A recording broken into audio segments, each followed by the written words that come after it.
Andito ka na pala? Bakit? Ano ba nangyari kay Kumari? Bakit?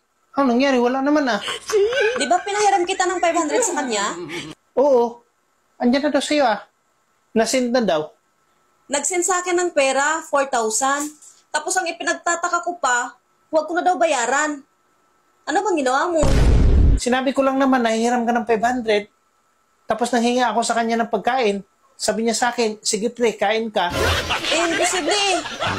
Kuripot yun eh. Pero bakit ibibigay niya lang ang 4,000? Pagkatapos ko kasi nanghiram sa kanya ng 500, nanghinga ako sa kanya ng pagkain.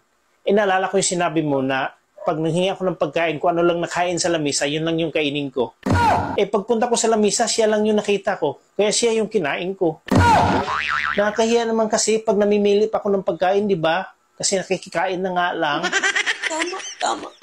Kaya pala hindi pa babayaran sa akin eh. Kararating mo pa nga lang.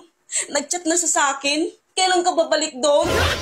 Sabi pa nga niya pag hindi mo daw ako pababalikin doon, pababayaran sa'yo yung 4,000.